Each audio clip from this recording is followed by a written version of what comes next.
Pero Lorenzo Managua, que es párroco del Cristo de Buen Viaje. El día de hoy nos dará una pequeña charla de la exhortación apostólica Marialis Cultus, perdón. Él está invitado por parte del grupo de catequistas. Bienvenido, padre. Gracias.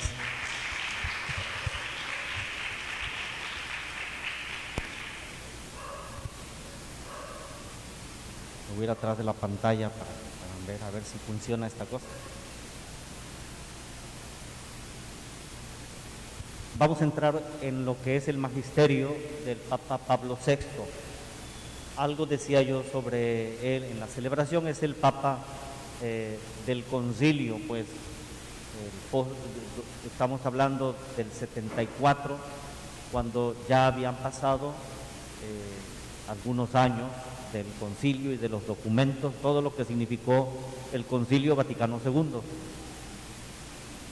Esta exhortación apostólica se llama Marialis Cultus. No es una exposición doctrinal sobre la Virgen María. Sí contiene todo lo que uno puede ver en la doctrina, pero está enfocada, como lo dice, al culto. Es decir, ¿qué culto se le da a la Virgen María?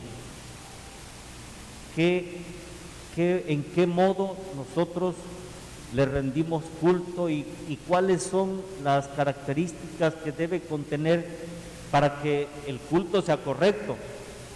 Porque no todo lo que le rendimos culto es correcto.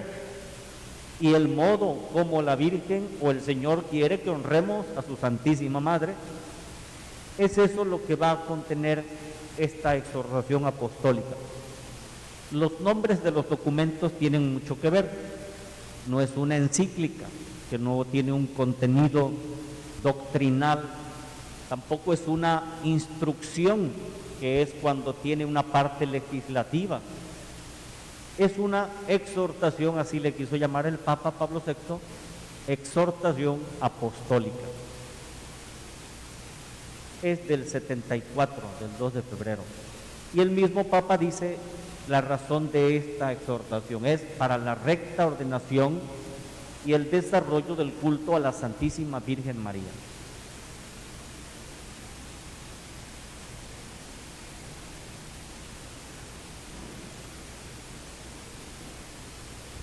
Para reflexionar y ampliar el trabajo, convendría enfocarse en 4 cosas que están como contexto en lo que sería esta exhortación apostólica. Porque un documento debe comprenderse en su contexto.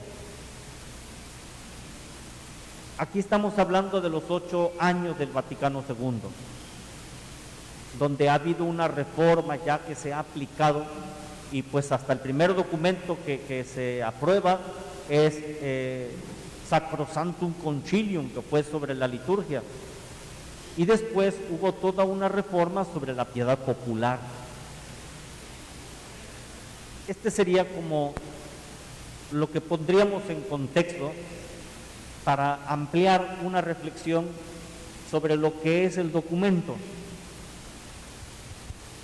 A mí me pidieron que viniera a hablar sobre el documento Marialis Cultus, no tanto que diera una exposición sobre la Virgen María. Y por eso me enfoqué exclusivamente a esta exhortación apostólica.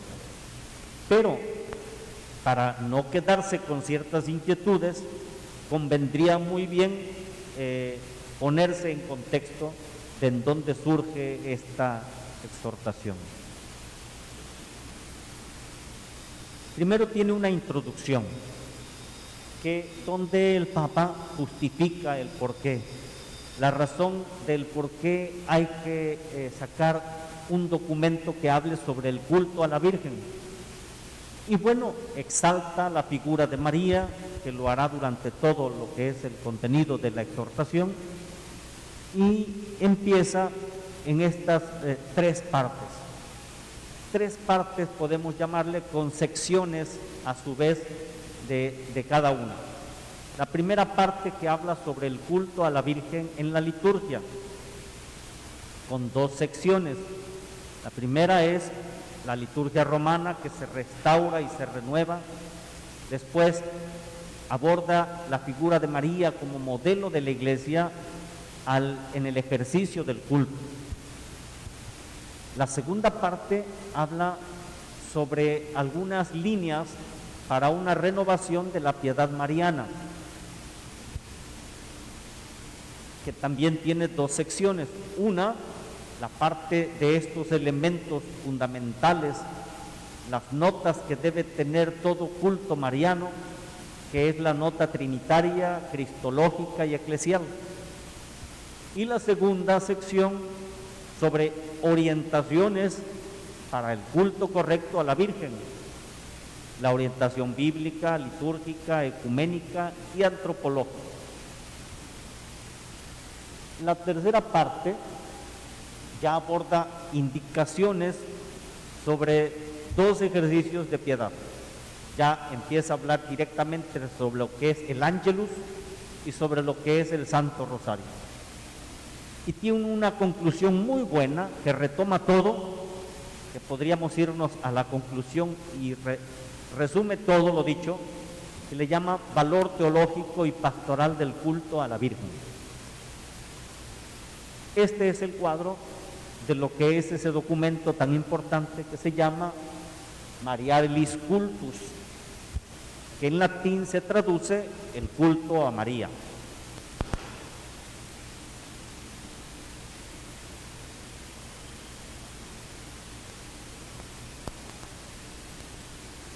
¿Qué dice en la introducción? Lo primero es el culto sagrado.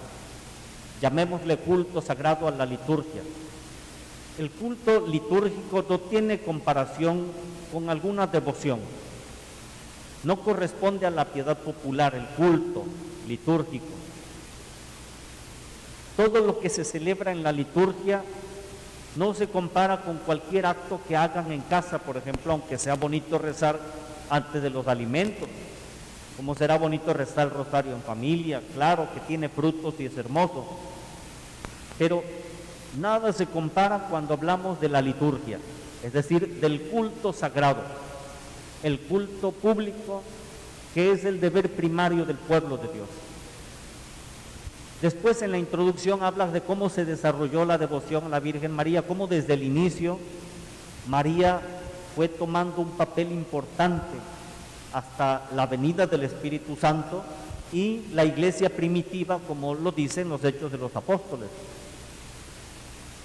Después, las diversas formas de piedad que se han aprobado en la iglesia y cómo se da una armonía del culto mariano con el culto a Cristo. Nunca un buen culto a María se opone al culto a Jesús. Bien dicen algunos grupos que dicen los de la Legión de María, ¿no?, que han de estar aquí, a Jesús por María, ¿no?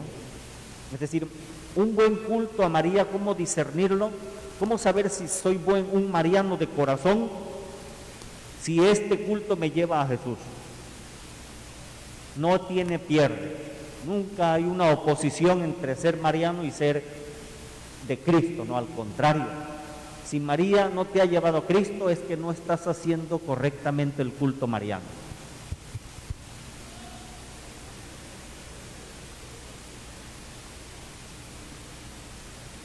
También dice allí el lugar que ocupa el culto en la iglesia, el culto a María. Ahí trata de disipar algunas dudas y pone como la motivación de la palabra de Dios, el Espíritu de Cristo, la liturgia y el culto a la Virgen, y de unas directrices y reflexiones para el rezo del rosario.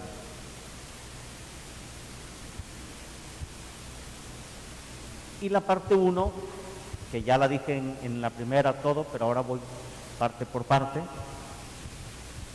La parte 1, el culto a la Virgen en la liturgia. Dijimos que eso era con lo que iba a arrancar.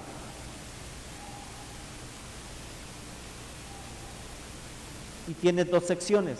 La sección primera es la Virgen en la liturgia romana restaurada. Y es que estamos hablando otra vez de que pasó el concilio y hubo una renovación del rito. Pero aquí nos referimos solo al rito romano. Ya saben que hay varios ritos en la Iglesia Católica. Ritos. Rito es el modo como se celebra en el ritual los sacramentos o la misma Eucaristía. Hay varios ritos.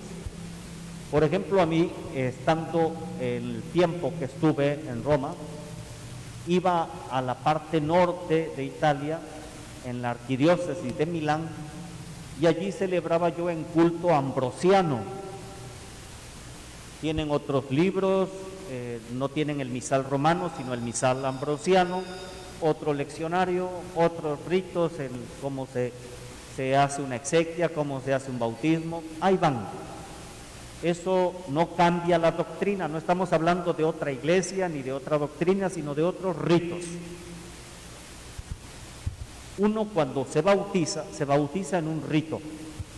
Y nosotros, toda la iglesia occidental, somos de rito romano. A ese rito y a ese calendario, todo lo que se refiere a romano, fue revisado y se restauró. De hecho, como les dije, el primer documento que surge de los más importantes de las constituciones dogmáticas es precisamente la Sacrosanctum Concilium, que es el documento sobre la liturgia. Bueno, ahí nos da algunos datos, cómo se revisa el calendario general, se revisan las solemnidades, algunas que eran fijas, se ponen en un día distinto, otras cambiaron, en fin, se revisó y se aplicó. Se enriqueció, sobre todo si pensamos en cómo ahora está el Adviento con esa estructura que mariana, ¿no? Que además para nosotros los mexicanos está el 12 de diciembre, ¿no?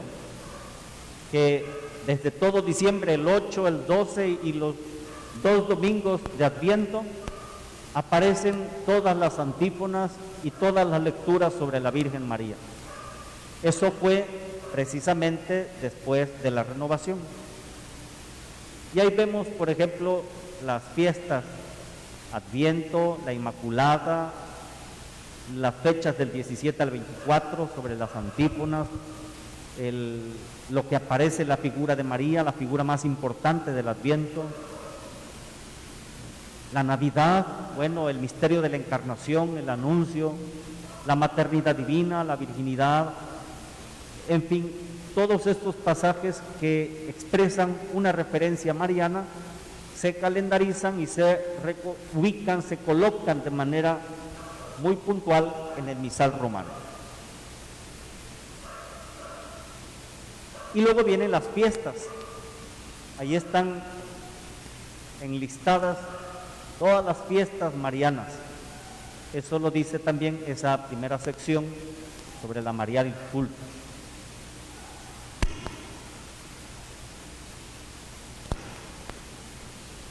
Ahí las pueden leer una por una, todas las fiestas marianas y las fechas donde están fijas, colocadas, para recordar un poco cómo está el calendario y cómo está el misal romano. Esto sin considerar, como lo dice al final, que hay algunas que son de calendarios particulares, como por ejemplo la de Guadalupe para nosotros, que es el 12 de diciembre.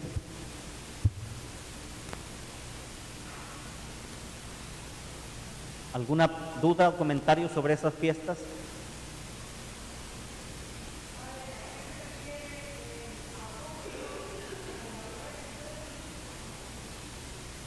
¿Dónde está? Allá, la de la Virgen del Rosario.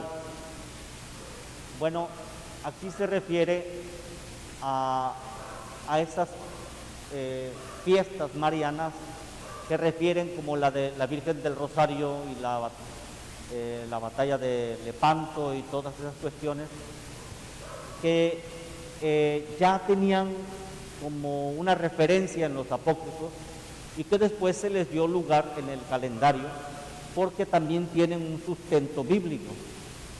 Por eso se llaman valor ejemplar. Gracias, porque no le había puesto atención, que podría no entenderse, pues.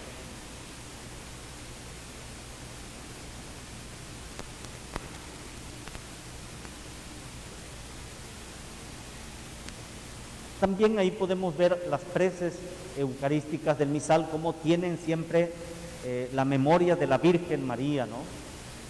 Los textos eucológicos, dicho así por las oraciones, que refieren a un elemento celebrativo, las lecturas de carácter mariano, todo esto que también vemos en las preces y contemplando siempre la referencia a la Virgen María. Son expresiones que encontramos allí en la liturgia.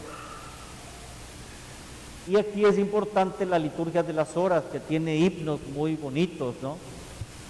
De hecho, hay una que contiene himnos de obras muy importantes, de Dante, por ejemplo, ¿no? Expresiones muy bonitas que recoge en la liturgia de las horas y antífonas de la celebración de la Virgen María. Todo eso se vio en la sección primera. ¿Qué estamos estudiando?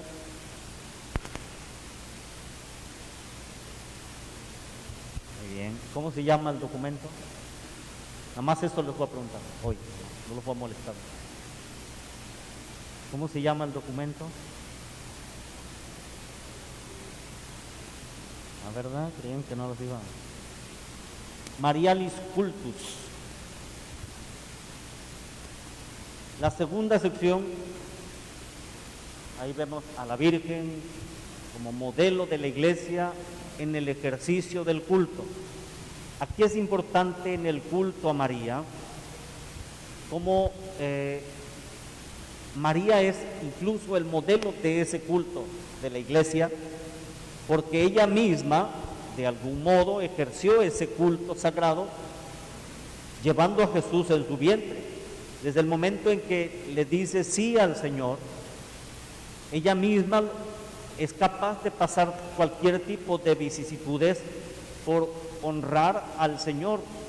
Cuando Santa Isabel le dice: ¿de dónde a mí que la madre de mi Señor venga a verme?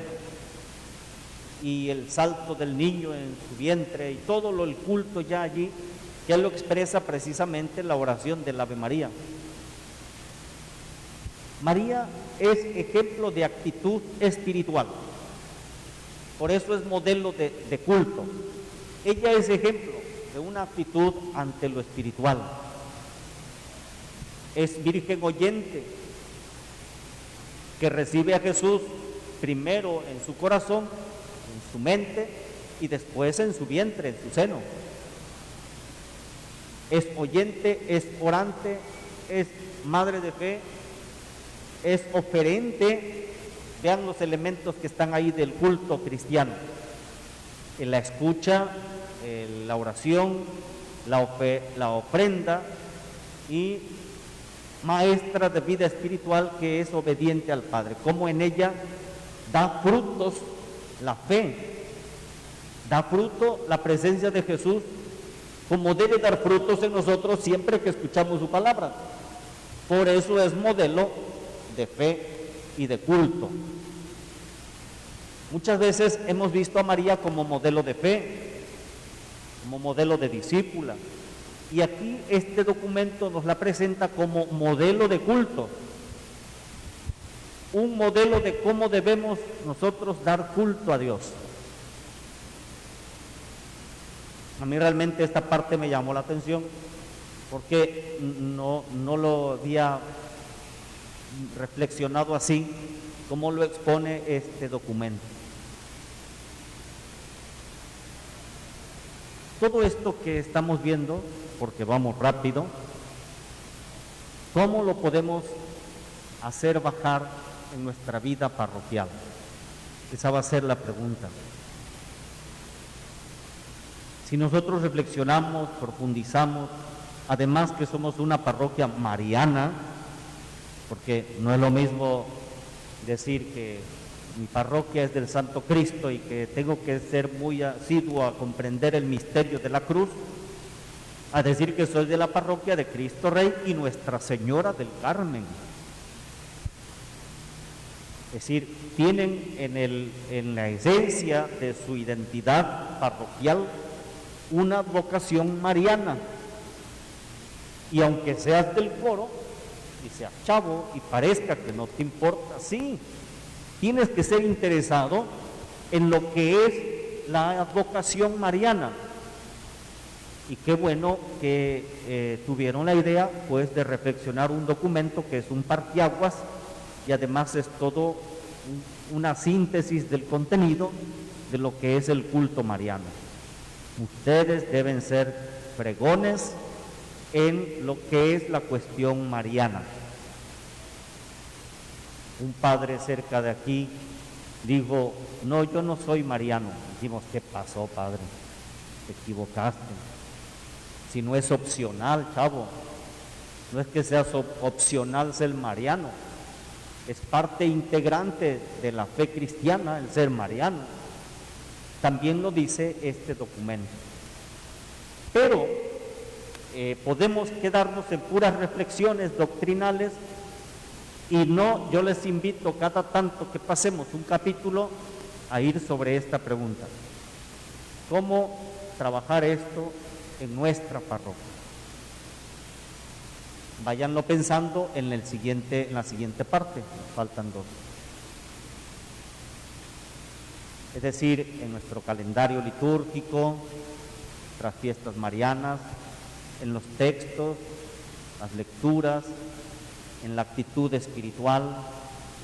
¿Cómo aplicar el culto mariano tanto en mi etapa? Se les quedaría sería un buen plan si dicen: a ver, ahora que tuvimos esta plática, vamos a releerla y vamos a sacar como proyectos para proponer en nuestra planeación parroquial. ¿Cómo vivir los catequistas que organizaron esto?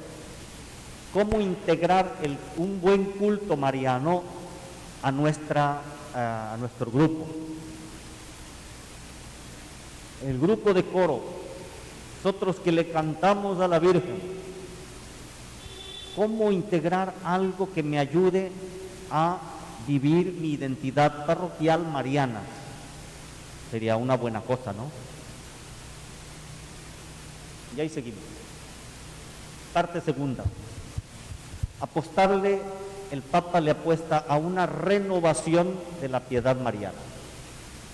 ¿Qué renovar? Si les dicen: vamos a renovar la parroquia, a Chihuahua, es decir, tenemos grupo de renovación. No, ¿a qué se refiere renovar? Renovar no es quitar todo, es renovar. Puede ser una renovación bien hecha o nada más una maquillada. No, renovar no implica quitar, sino renovar, como Jesús, que dijo: yo no he venido a abolir la ley, sino a darle cumplimiento. Eso es renovar. Sin embargo, es necesario sustituir lo que ya caducó y darle valor a lo que es perenne, lo que no cambia, e incorporar nuevos datos, nuevas situaciones a la nueva situación de la vida. En la iglesia siempre hay cosas que nunca van a cambiar y otras que no pueden, deberían cambiar. Claro que no somos nosotros los que designamos que cambiar, y no, la iglesia se va renovando. Ya ven que hace poco tuvimos un cambio muy importante en la Eucaristía, ¿se acuerdan? Cambiaron las palabras de consagración. ¿Alguien se acuerda todavía? ¿Se acuerdan cuándo fue eso? Fue hace poco. Ahorita ya se acostumbraron, pero antes decían: tomad y comed todos de él, porque esto es mi cuerpo que será entregado por todos. No. Ahora dice: tomen y coman todos, porque esto es mi cuerpo que será entregado por ustedes. ¿Ya? Pero en la segunda parte, en el cáliz, decía: este es el cáliz de mi sangre por ustedes y por todos los hombres, y cambió, ahora dice por ustedes y por muchos. Es decir, ha habido cosas que sí pueden cambiar en la liturgia y en el culto, y la iglesia se va renovando. Ahora nosotros, con esto que estamos, el Papa propone una renovación de la piedad mariana, de la piedad sobre todo. Aquí hay que distinguir entre culto litúrgico y piedad. Atención con la diferencia.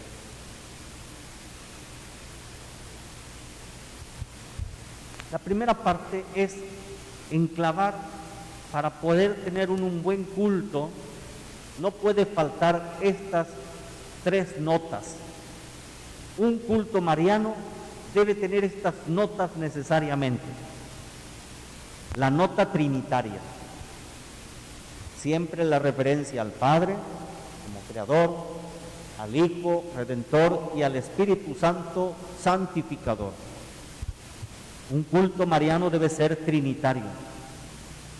También debe ser cristológico o cristocéntrico. No por ser mariano no es cristológico, al contrario, como dije ya en un comentario anterior, ser mariano es ser cristológico. Y también eclesial. Si la señora se le ocurre andar por las casas porque reza el rosario, está bien, qué bueno que haga algo, pero si se sale de la comunidad, no es enviada, lo hace sola, a su modo, y además lleva una cajita que a lo mejor es la razón principal, ya no es un culto eclesial. Puede ser que sea trinitario, puede ser que sea cristológico, pero ya eclesial no es. Y abusados, porque ese es un criterio para discernir qué tanto el culto mariano es bueno o no. Debe ser no solo trinitario, no solo cristológico, sino eclesial.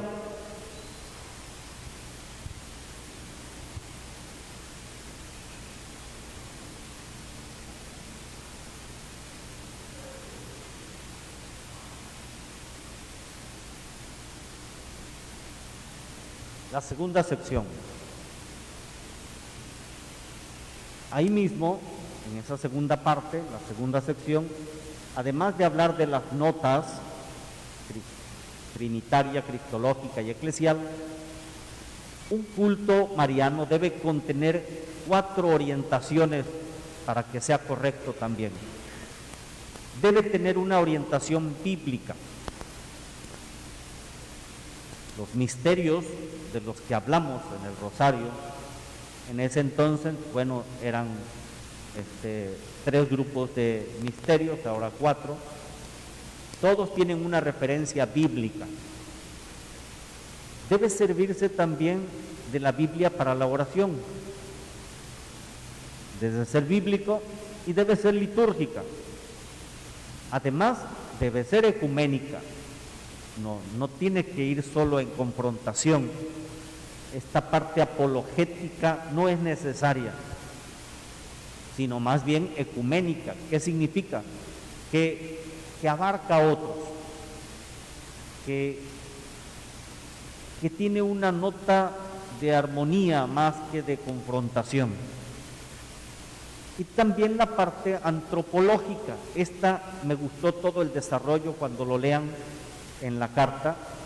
Es muy interesante todo lo que dice Pablo VI, parece escrito para este tiempo. ¿Quién dijera que es del 70?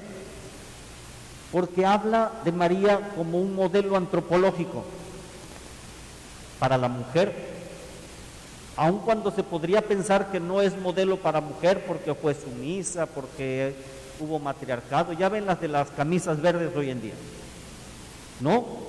Lean con atención y van a ver cómo saca de ese error y explica muy bien por qué María también tiene un modelo antropológico y es modelo también para la mujer de este tiempo.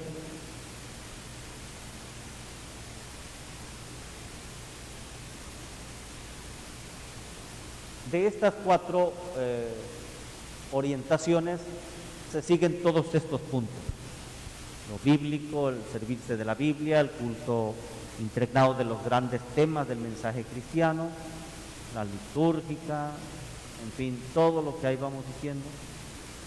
Hay todo un elenco muy bonito con las citas bíblicas, de las que ustedes podrían sacar toda una temática ahí en esta carta, en esta exhortación, perdón. Podrían sacar todo un elenco de temas y viene allí desarrollados con las citas bíblicas. Ahí les recomiendo que lo chequen.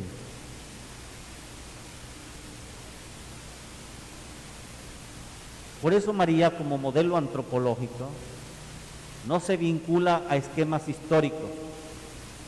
El culto a María no está vinculado a que si en ese tiempo la mujer no importaba, no, aunque hay que verlo con los bíblicos qué tan cierto es, sino María como virgen esposa, como modelo que se adhirió a la voluntad de Dios, es en este sentido espejo de esperanza en los hombres de todo tiempo y también de nuestro tiempo. Su modelo de discipulado no caduca ni está sometido a esquemas espaciotemporales. Es un modelo de discípulo y de esperanza.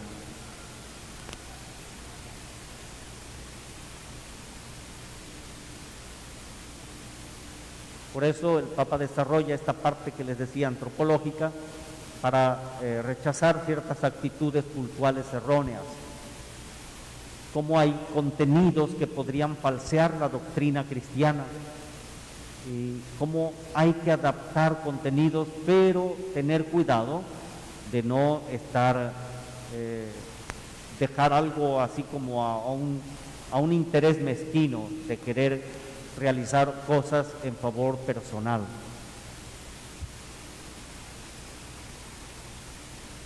Bueno, todo esto que les decía, ¿cómo trabajarlo en nuestra comunidad parroquial?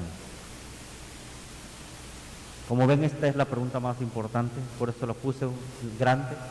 Ese es lo más importante del tema.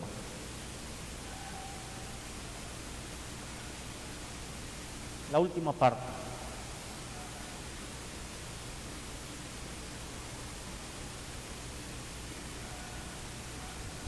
Ahí desarrolla una serie de indicaciones sobre dos ejercicios de piedad marianos.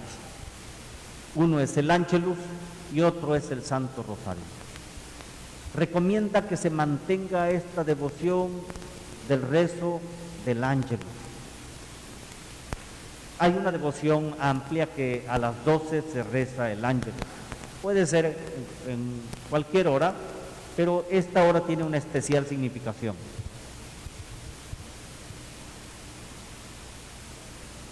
Hay un compendio, tanto allí en el Rosario, de todo el Evangelio.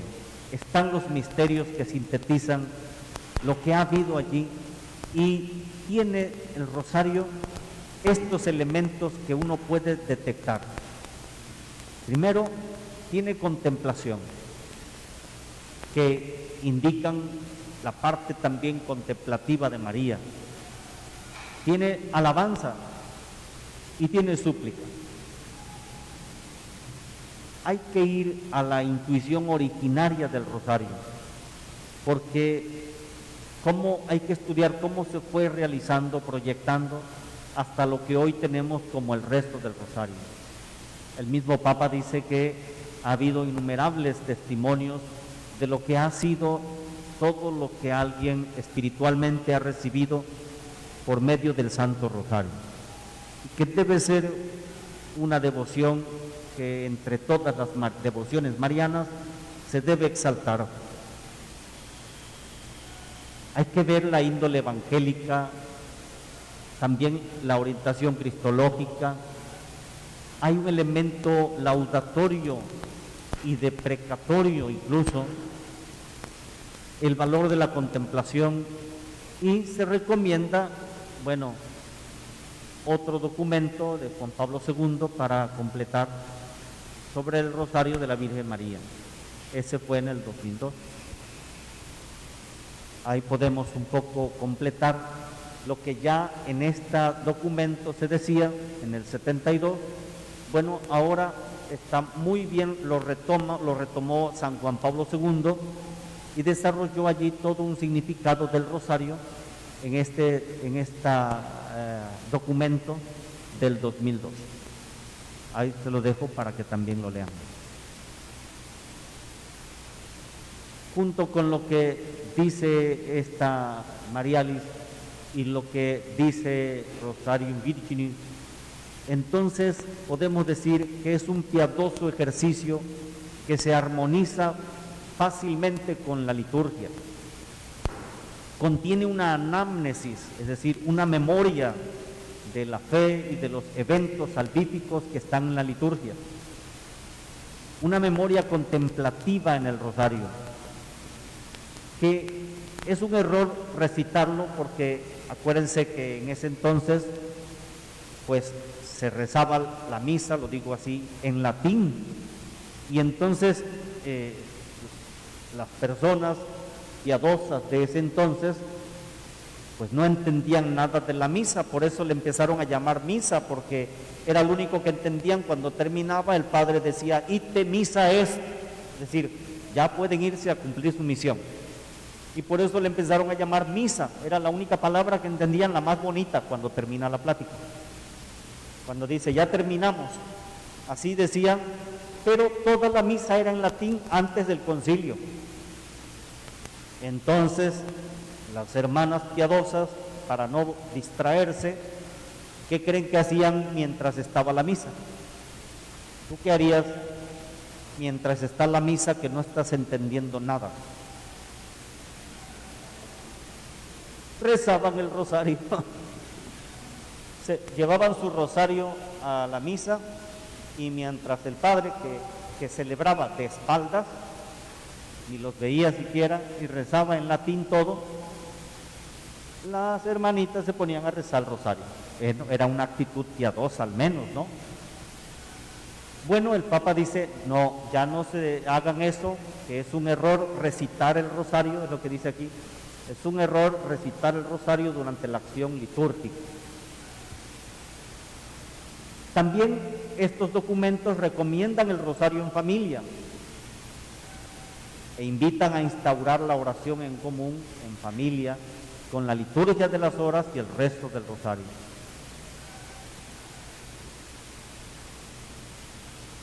No sucumbir a los condicionamientos ambientales, que digan, es que en la casa hay mucho ruido, que ahí pasan los camiones. Pues ya ven que hasta en la iglesia, exactamente en la misa, se pusieron a golpear allá. Pero uno tiene que vencer toda adversidad. No puedes echar la culpa a los ruidos y ya por eso no rezar. Entonces se deben vencer las adversidades y no ponerlas de pretexto. Rezar el rosario en familia. ¿Algunos de ustedes logran hacerlo? Yo estando en Roma conocí a una familia polaca que eran dos hermanos y los padres. Todas las tardes rezaban juntos el rosario. Qué increíble. Y recuerdo que algún compañero polaco, que no era sacerdote porque estábamos en la universidad, decíamos, pues bueno, vamos a organizar esto, que la preparación, ya ven que luego quiere uno hacer el pretexto de tareas, ya le llama uno tareas en la universidad. Chiste es reunirse. Y decía, no puedo. Decía, y nos daba bofetada con guante blanco a los que éramos sacerdotes, ¿no? Porque había algunos que, el rosario, ¿tú cuánto lo rezas? No, yo no lo rezo. Esa familia rezaba el rosario todos los días. Qué increíble. ¿Alguien de ustedes reza alguna vez, todos los días? Ni pregunto por nada. ¿Alguna vez han logrado rezar un rosario en familia? ¿Algunos de ustedes? Que todos los que viven en la casa, hasta el emo, salga con su celular pegado en la mano. ¿Alguna vez alguien de ustedes ha rezado, toda la familia, el rosario? Todos. Dame la verdad. Quieran cabulear a uno, creen que... No, díganme, ojalá, qué bueno si así lo es. Levante la mano si alguna vez alguno de ustedes han logrado alguna vez toda la familia rezar el rosario. Gloria a Dios. Sí, es una bendición. Es una bendición. Porque todos los pontífices y los santos han recomendado el rosario en familia. Y es una gran bendición hacerlo. Ojalá y se promueva. Cuando era en una capilla que yo tenía, celebrábamos cada año la Virgen del Rosario. Yo regalaba rosarios el día de la fiesta a quienes se comprometieran a rezar en familia al menos un día a la semana. Y les regalaba el rosario. Pónganle que no todos cumplían, pero unos cuantos que cumplieran. Porque cuando dices voy a regalar, todos quieren. Primero se forman y después preguntan, ¿qué va a regalar el padre? Que diga, voy a regalar fregadazos, son capaces de formarse. Pero bueno, este comentario era para recordar lo que el documento dice sobre todas las bondades que contiene el rosario en familia.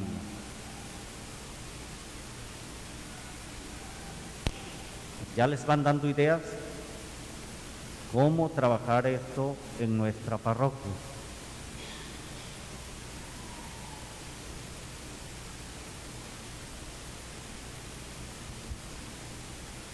Por ejemplo, cómo mejorar el rezo del rosario.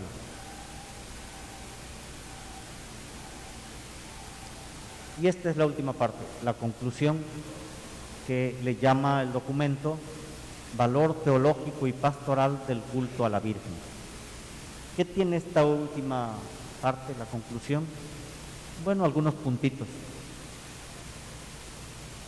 El valor teológico del culto mariano.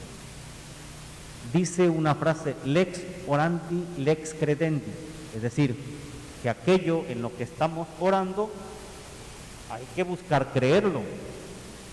Si yo estoy en la oración, por ejemplo, de ofrendas, y estoy cantando el canto de ofrendas, estoy orando. Hasta dice en la frase de San Agustín que el que canta ora, pero no es completa, es el que bien canta, no nada más el que canta. Bueno, están cantando o rezando. Eso que cantan y rezan lo deben incorporar a la fe. Eso significa lex orandi, lex credendi. Bueno, aquí el Papa dice, así como lex orandi, lex credendi, también lex credendi, lex orandi.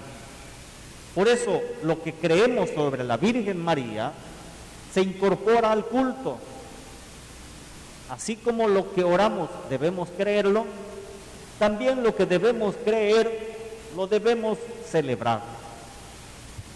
Por eso se dice que la liturgia es la fe celebrada.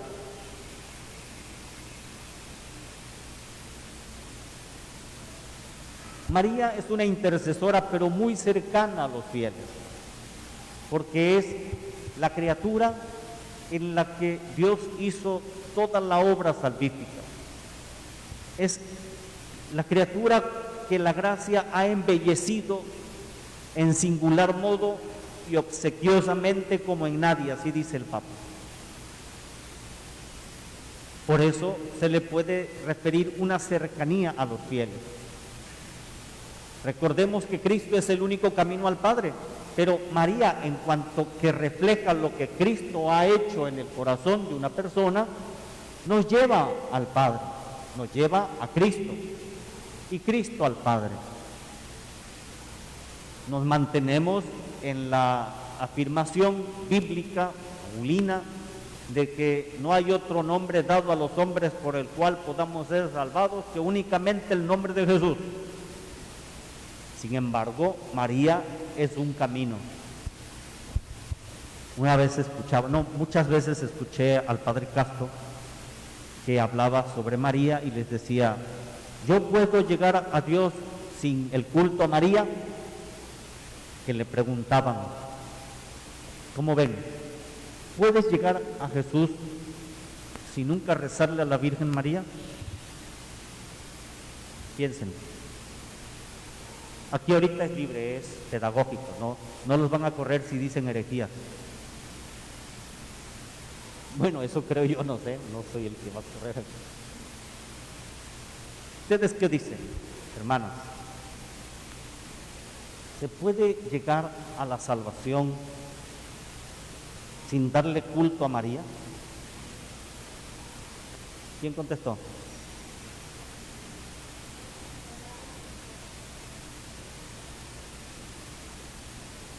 Lleva al Padre, ¿no? Entonces siento que sí. Muy bien, me parece bien argumentado y bien expresado. Sería como decir que todos los hermanos que no le dan culto a María se van a condenar. Y habla, decía usted, los cristianos, así dichos, ¿no? ¿Quién más quiere expresar su parecer? ¿Se puede un hermano llegar a Cristo o completar en él la salvación sin darle culto a la Virgen María? Acuérdense que les voy a contestar según contestó el Padre cuando le preguntaron. Algunos sacerdotes que han sido santos y ejemplos de muchas cosas no utilizaban PowerPoint y no hacían tan compleja la hipótesis y las teorías. No se esperen, aunque era un sacerdote muy preparado, no se esperen una respuesta así como Karl Rahner o algo así como las del seminario, ¿no? Sus maestros teólogos. No es más sencilla. ¿Ya quieren que les diga o me piden decir, contestar si sí o no?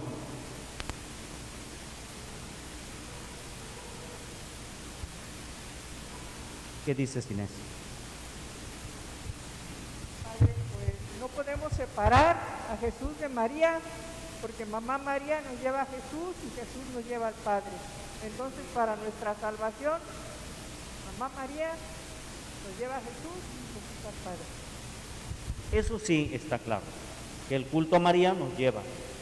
Pero aquí la pregunta es si es el único camino María para llegar a Jesús.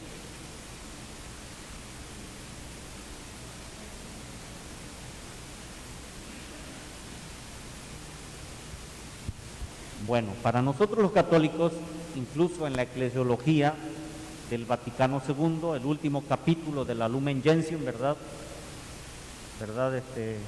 Hermanos, está el tratado sobre la Virgen María, incluida en el desarrollo dogmático de una constitución. Pero el Padre le dijo así a la persona que le dijo: ¿puedo llegar a Cristo sin María? El Padre le dijo: mira, imagínate que tienes un edificio de 50 pisos. Le dice: ¿cómo te irías? ¿Por las escaleras o en el elevador? Y le dijo él: ir a María y que te lleve a Jesús es como subirse al elevador. Y el otro, sin María, es como chutarte todas las escaleras. No le dijo que no podía, pero tampoco se lo recomendó, ¿no? Cristo es el único camino al Padre.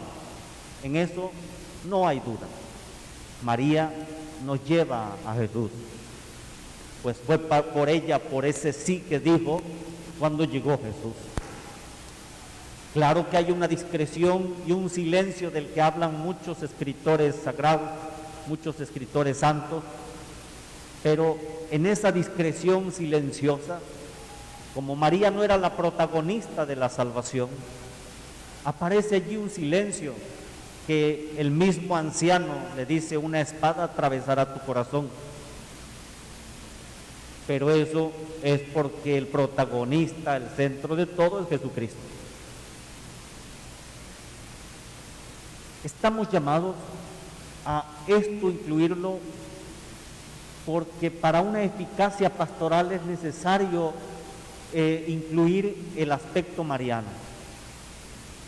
Porque si queremos que en los hijos de Dios se reproduzcan todos los frutos de la salvación, Ahí tenemos un espejo, un reflejo donde Dios ha logrado todo el proyecto salvífico en la persona humana, y lo fue en María.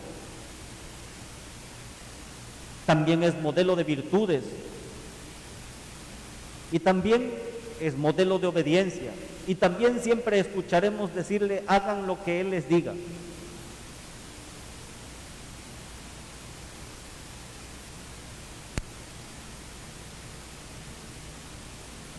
¿Cómo trabajar eso? En la parroquia, decía. De algún modo me salí. No traje.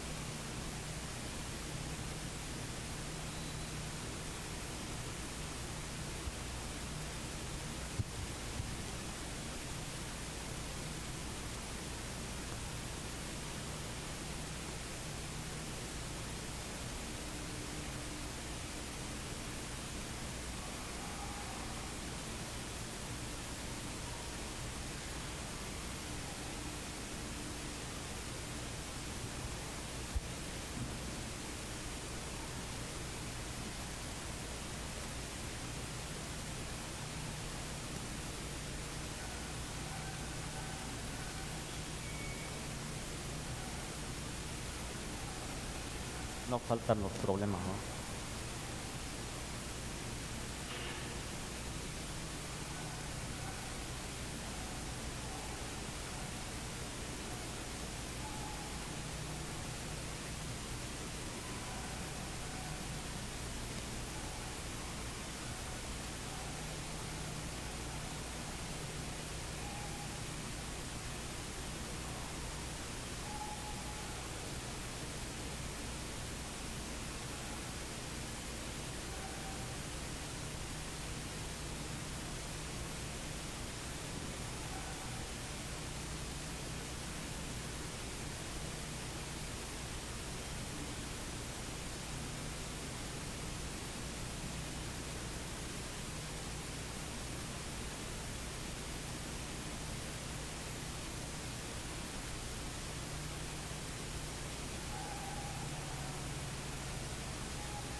¿Algún comentario o pregunta?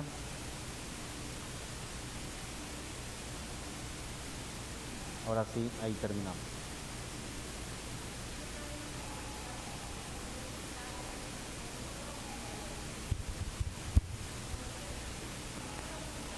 Nosotros como católicos siempre vamos a creer en lo que Jesús nos dice: he ahí a tu madre, he ahí a tu hijo.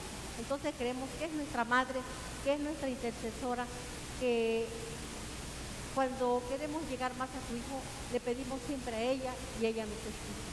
Y como católicos, pues sí tenemos madre, y una madre que es hermosa, bella, obediente, y que nos dice siempre: hagan lo que mi hijo les dice. O sea, ella no hace su voluntad, nos enseña a hacer la voluntad de su hijo. Entonces, siempre está con nosotros. Y así nos dice: ¿qué te aflige? No estoy yo aquí, que soy tu madre. Entonces, como católicos cristianos, tenemos una madre que siempre está con nosotros, intercediendo ante su Hijo amadísimo Jesús, y nuestra súplica es escuchada rápido, como dice, porque es madre. Gracias. Yo les dejo a que sigan haciendo sus comentarios. Yo hice muy rápido algo que no podía hacer en un solo. Exponer toda la Marialis Cultus, como vieron, son 3 grandes partes, pero lo quise hacer así, ¿no? Ahí está, para que conozcan el documento, pero de cada parte pueden sacar toda una semana mariana, ¿no? Hay tanto allí que les recomiendo mucho volver al documento. ¿Algún otro comentario? Háganlo en este momento, su comentario mariano. ¿Qué sugieres para incorporar al culto mariano en la parroquia? ¿Qué sugieres incorporar? Desde tu grupo, desde tu familia, desde tu perspectiva, pueda ser valioso. Sobre todo, ¿qué estás dispuesto tú a aportar? Porque luego queremos que otros hagan, ¿no? no, ¿cómo qué crees que podría incorporarse como proyecto a la vida parroquial para incrementar y desarrollar un buen culto mariano? Pero sería como opinión para ustedes mismos. No vayan a decir que el padre haga, no sugerencias para el padre. No. El grupo, ¿qué estaría dispuesto como a emprender, como a sugerir para incrementar el culto, buen culto mariano? Porque hoy no solo dijimos que es bueno darle culto a María, sino vimos algunas líneas importantes, criterios muy importantes que debe incluir un correcto culto mariano.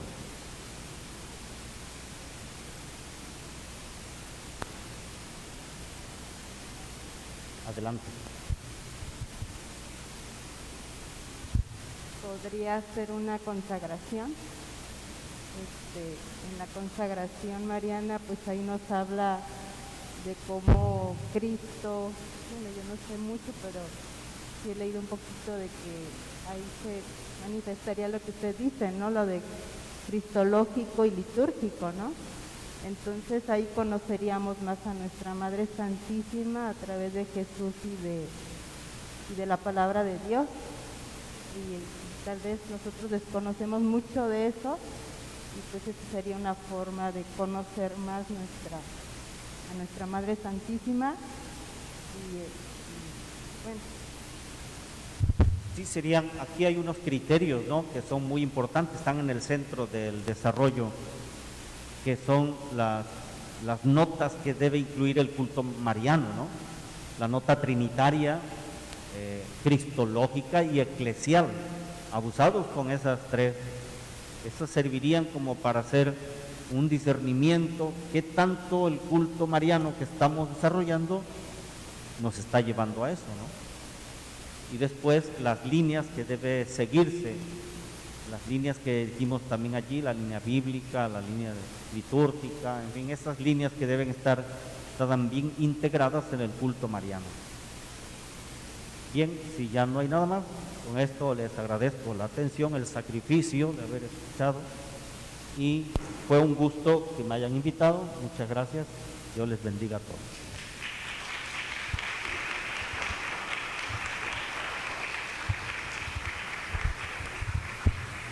Muchas gracias, Padre, por compartir sus conocimientos a nuestra comunidad. Considero que nos dio herramientas necesarias para poder trabajar como grupo y así tener una devoción más sincera a María. A continuación, nos presentará un número el coro Cristo Rey y... ¿A dónde? Muchas gracias, Padre.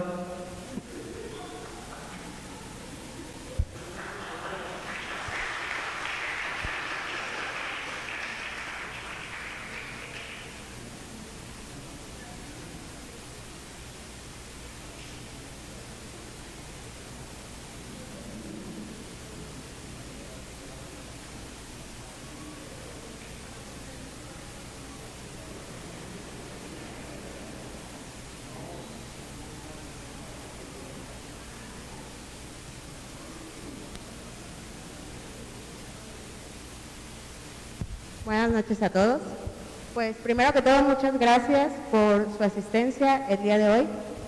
A continuación vamos a tener como un break, un medio tiempo. Los integrantes del coro Cristo Rey y del coro Adonai vamos a interpretar un canto a nuestra Virgen del Carmen, y posterior el seminarista Omar Tenorio, él acaba de concluir sus estudios en el seminario mayor.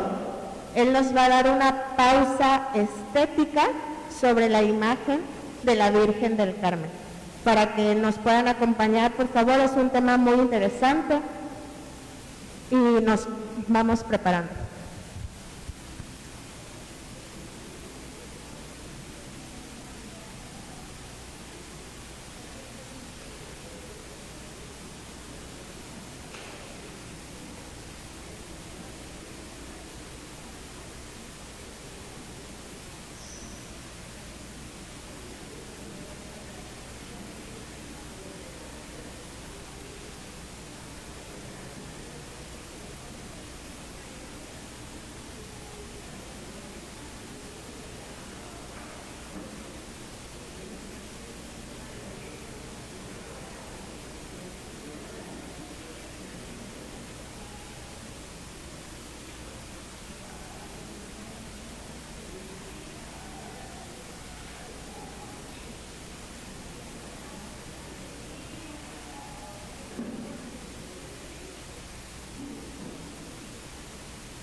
Bueno, como ya había dicho al inicio el grupo de los coros, hoy nos estará acompañando el seminarista Omar Tenorio, ministro lector, el cual nos va a acompañar esta pausa estética, la cual es una explicación de una de las tantas pinturas que hay en nuestra iglesia en honor a nuestra Madre Santísima.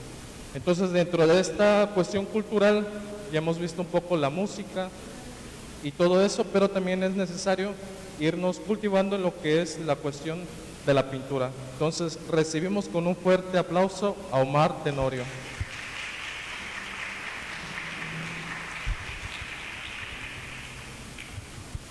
Bien, muchas gracias, buenas noches. Ya lo decía Miguel Ángel, el tema que voy a tratar pues es correspondiente a la iconografía. Él me pedía una pausa estética, como otras veces lo habíamos hecho en el seminario. La pausa estética giraba en torno a la reflexión sobre una obra de arte, pero en este caso no he querido separarme de esta novena, de la celebración que tienen en referencia a la Virgen del Carmen. Entonces, por eso he decidido hacer una especie de recorrido sobre las imágenes que han surgido a partir de esta devoción y a partir de la Orden del Carmen. Entonces, por eso lo titulo Iconografía e Imágenes Carmelitanas. Entonces, vamos a ver el proceso o lo que vamos a tocar. Primeramente vamos a ver ahorita una oración inicial, posteriormente el origen y la evolución de la orden, cómo es que surge esta orden, y en referencia a la orden es como va a salir la iconografía. Dentro de la iconografía mariana reconocemos dos tipos de iconografía, que será la eleusa, y ahorita veremos a qué se refiere, y la odegetría, ¿vale? A partir de estos dos tipos de iconografía veremos un icono que se llama Il Carmine de la Bruna. Es la primera iconografía que tendremos. Después tendremos ya una escultura entendida como Nuestra Señora de Trapani. Posteriormente, Nuestra Señora del Carmen, que se ubica en Casa Grande, Sevilla, y finalmente la Kiriostisa de Nicosia. Entonces, más o menos eso es lo que veremos a grandes rasgos en esta pequeña exposición y reflexión. Bueno, así como están, vamos a hacer esta pequeña oración. Es una oración un tanto pues para pedir por la vocación sacerdotal, ya que aquí pues, está un seminarista también que ha culminado sus estudios, el párroco, el Padre Jesús. Entonces, en esta línea, bueno, pedir por ellos, pero también nosotros que tenemos un sacerdocio común, pues pedir que seamos enviados para proclamar la palabra de Dios. Entonces, así como estamos, decimos en el nombre del Padre, del Hijo y del Espíritu Santo. Amén. Decimos: Señor Jesucristo, pastor bueno, tú que conoces a todas tus ovejas y sabes cómo llegar al corazón del hombre, abre la mente y el corazón de los que buscan y esperan una palabra de verdad para su vida. Hazles sentir que solo en ti pueden encontrar plena luz. Da valor a los que saben dónde encontrar la verdad, pero temen que tu llamada sea demasiado exigente. Ilumina el alma de los que quieran seguirte en el ministerio sacerdotal, pero no saben vencer las dudas y los miedos y acaban por escuchar otras voces. Tú que eres la palabra que ilumina y sostiene los corazones, suscita en aquellos a quienes llama al valor para dar la respuesta de amor. Heme aquí, Señor, envíame.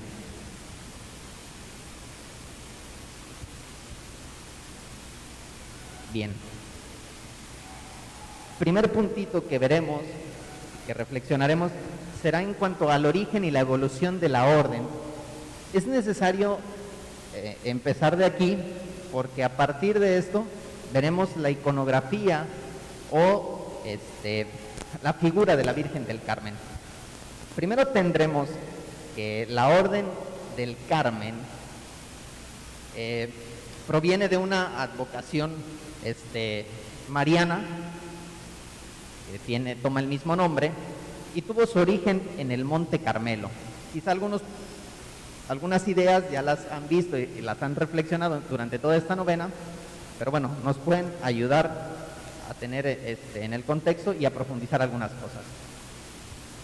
Entonces, esta orden surge más o menos a partir del siglo XII, XIII, más o menos por allí, y bueno, tendremos que se trata de un grupo de diferentes tipo de personas que eran peregrinos, y también algunos que eran excruzados, es decir, que habían sido como soldados dentro de las cruzadas en esta región de Europa, pero estaban decididos a vivir y a experimentar una vida de contemplación fuera de la ciudad, alejados, en este caso en este monte, el Monte Carmelo, y a experimentar esa vida de oración como eremita. Entonces, este grupo de personas se congrega, se organiza y van y se instalan en este Monte Carmelo. Y ahí empiezan a construir un pequeño oratorio en el cual se comienzan a reunir, se comienzan a llevar a cabo pues esta vida de oración, de contemplación, y construyen un pequeño oratorio. Ahí, en este pequeño oratorio, bueno, pues se reunían para oír Santa Misa y para rezar las horas canónicas. En este caso sería lo que nosotros conocemos como la liturgia de las horas, y en este caso sería laudes, vísperas y completas. La liturgia de las horas, la oración propia de la iglesia. Entonces, en torno a eso se reunían. Pero ¿cuál era el centro de este grupo? ¿Cuál era su intención de reunirse o de congregar ese grupo? Bueno, pues la organización giraba en torno a Santa María. Su capilla fue dedicada a ella, y por ello a este grupo de personas se les conocía como los hermanos de la bienaventurada Virgen María y del Monte Carmelo, o simplemente los carmelitas. ¿Por qué? Porque habían centrado su devoción en ese momento a la Virgen María. Por eso, bueno, a partir de ahí es importante entender esto, porque pues, de ahí surge la figura y la devoción, la vocación a la Virgen María en la Virgen del Carmen. Bueno, continuamos.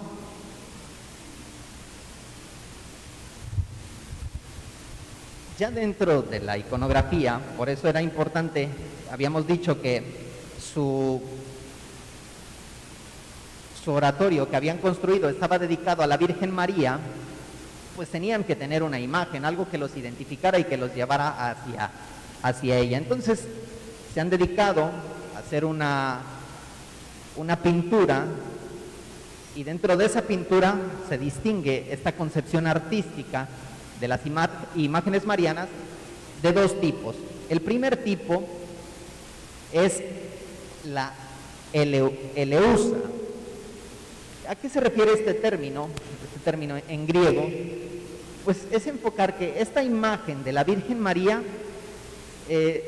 evocara o transmitiera la ternura de una madre, que reflejara la ternura de una madre hacia su hijo. Entonces, la característica de esta obra artística era pues reflejar esta parte, la ternura.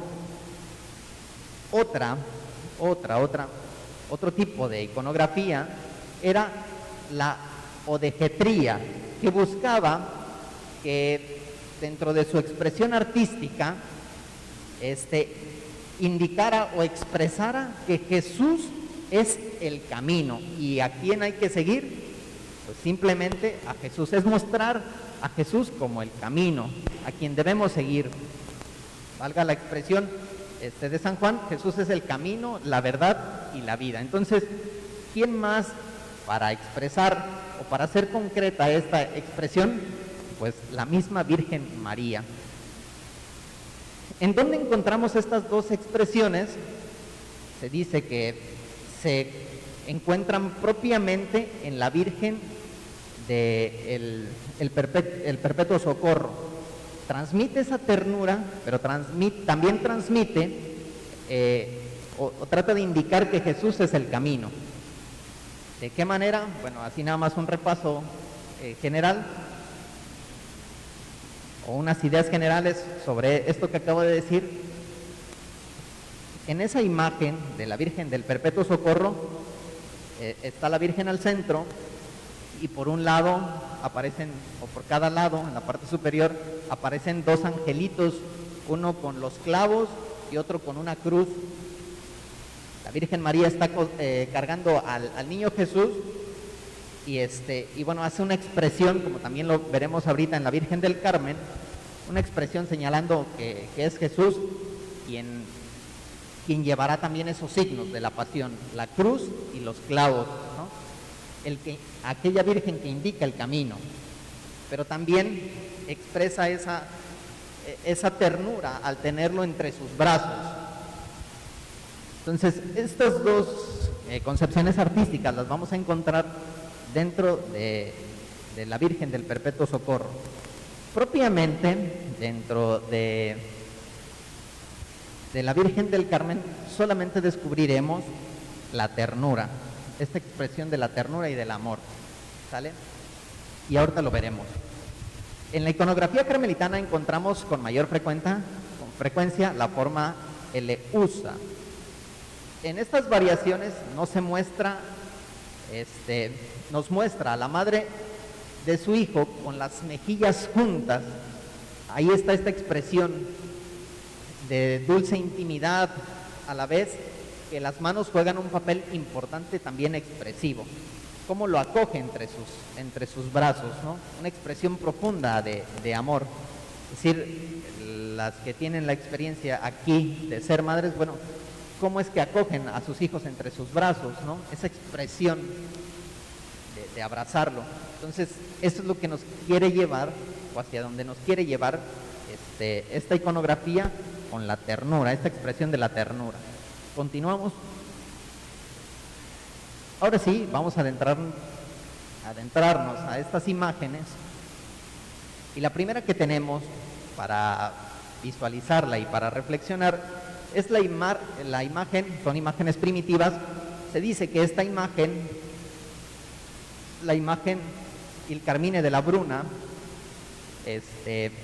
o la Virgen del Carmen Morena, porque eso significa bruna en el italiano, es morena, oscura. Es la primera. ¿Se acuerdan que decíamos que construyeron un oratorio, un templo, donde se reunían a la Santa Misa y a las oraciones canónicas? Pues tenían algo que los evocara y que les llevara a su reflexión, su meditación y su piedad. Pues era a partir de esta imagen, que se dice que puede ser la primera. Esta se encuentra actualmente en Nápoles, recibe el nombre de la Bruma y nos expresa esta concepción artística de la Eleusa. Continuamos para verla un poquito más grande y tomar detalles. Si se dan cuenta, la expresión de la ternura es cómo lo está abrazando. Y lo que nos decía anteriormente, esa expresión de tener las mejillas pegadas, ¿no? Quizá podríamos entender también que lo quiere besar, ¿no? Expresar su cariño, su amor de la Virgen hacia su hijo, y pues también viceversa, del hijo hacia su madre, porque si se dan cuenta, en la parte del cuello, cerca de la estrella o del hombro derecho, el niño con su brazo izquierdo la tiene agarrada, ¿no? La tiene tomada de ahí como su seguridad, ¿no? Entonces, esta es la primera pintura que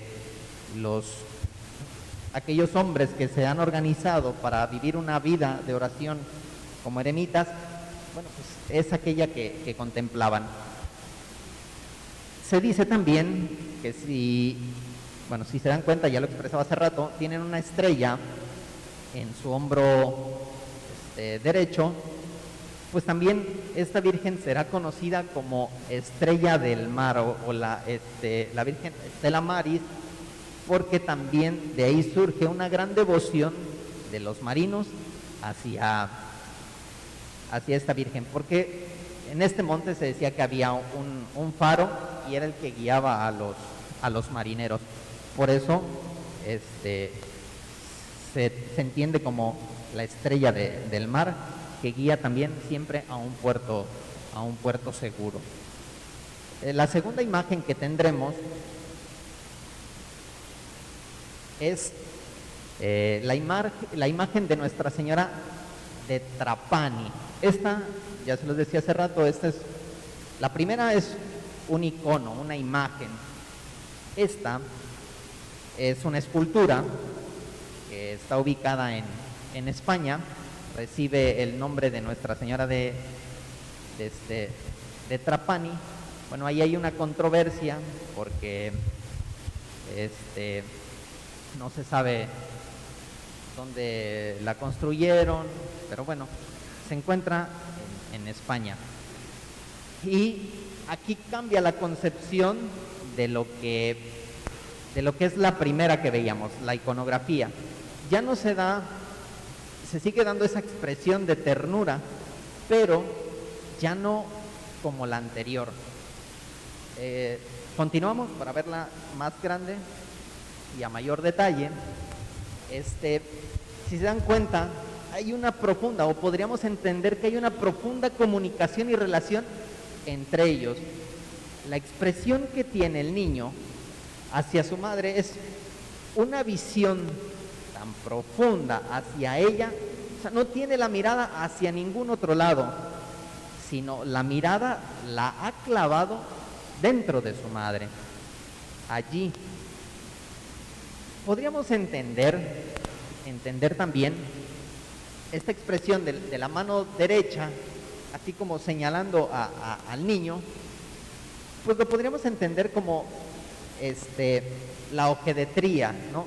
Mostrar a quien hay que seguir, pues tendrá que ser a él, que en un futuro, bueno, será reconocido como el Mesías, ¿no? Lo podríamos entender. Entonces aquí tendríamos esta expresión de estas dos tipos de obras artísticas, ¿no?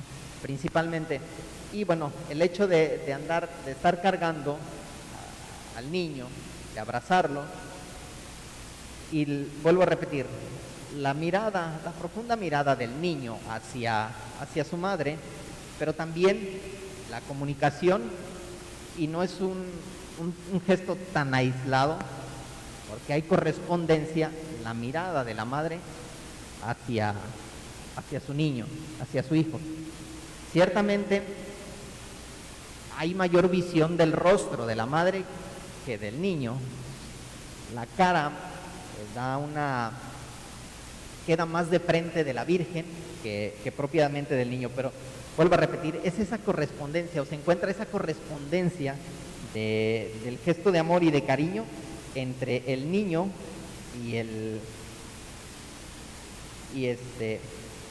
y la madre. Esta imagen reúne todas las características propias del término de elusía, de la ternura. Se dice que esta Virgen pues es grande, una cabeza pequeña, mira un tanto de lado, pero deja entrever una sonrisa hacia el niño, esa sonrisa de alegría por su hijo, ¿no? Vemos también que la madre esa sonrisa lo contempla de alegría, pero apoya también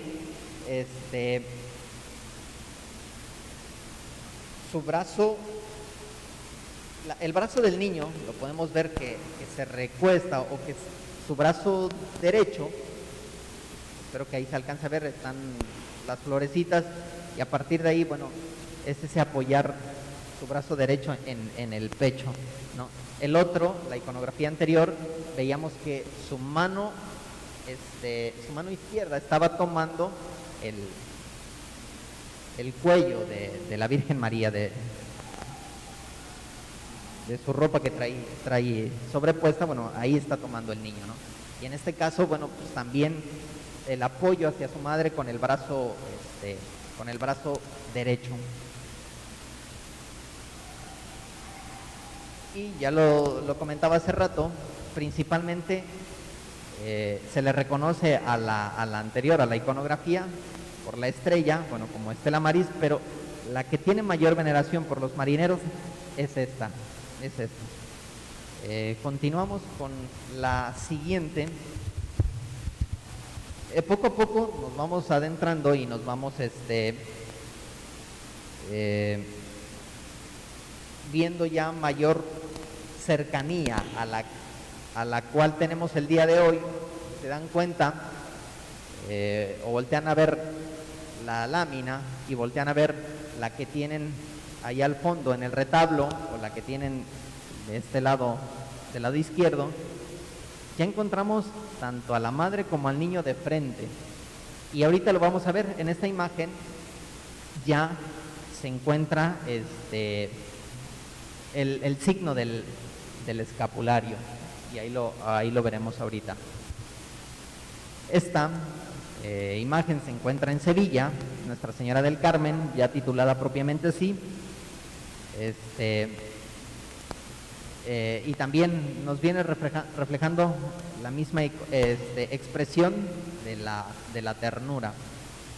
Pero bueno, ya no vamos a ver aquí ciertas expresiones como lo veíamos en la anterior.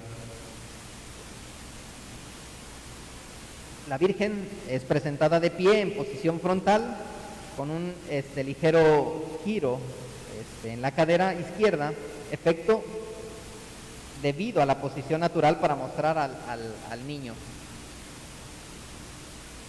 que está sentado sobre su brazo izquierdo. Ambas figuras se cubren con una pequeña túnica. A ver, continuamos para verla ahí más amplia. Ya no hay una expresión como la teníamos antes, pero ya nos da otro signo que nos empieza a ser contemporáneo a la imagen que tenemos el día de hoy, que es resaltar el escapulario. Pero el hecho ese de presentar al niño, como decía, levanta un poco la cadera del lado izquierdo para hacer la presentación de este niño. Y bueno, ahí, como en las otras imágenes, ambos los vemos coronados. Vemos el signo del escapulario, y algo que es característico en este niño, que ninguna otra lo trae, bueno, pues es la presentación de dos palomas que trae entre las manos. No se alcanza a ver, no sé si en la anterior la puedes regresar tantito, a ver si se alcanza a ver. Creo que son dos palomas, ahí las tenemos un poquito más de cerca. Ahora sí.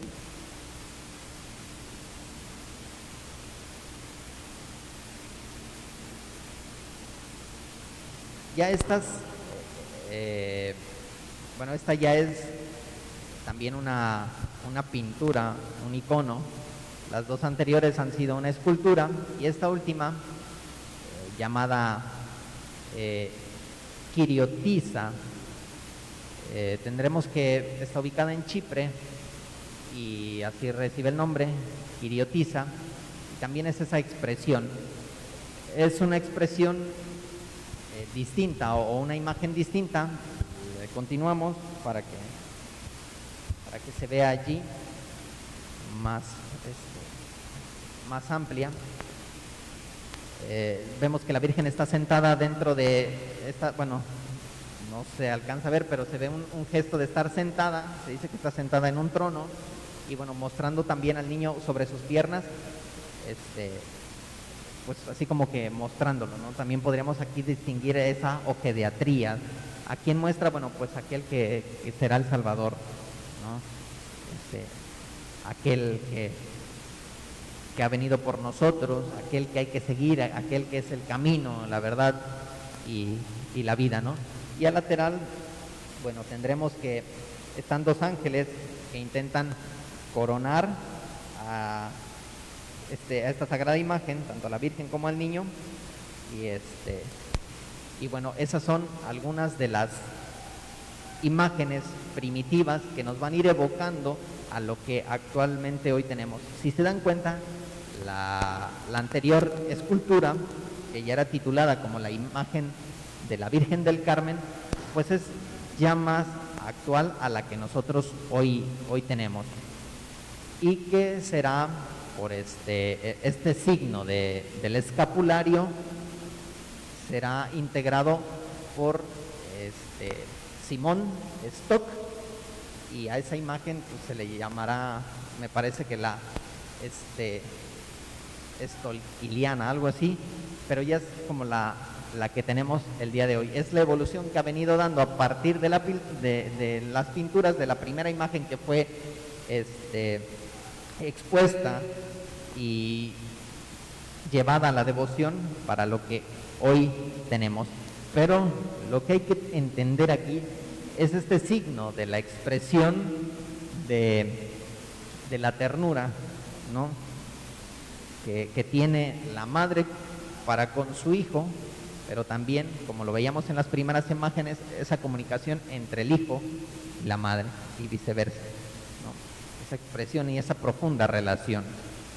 Que nos tiene que evocar a sentirnos a nosotros como hijos queridos y amados.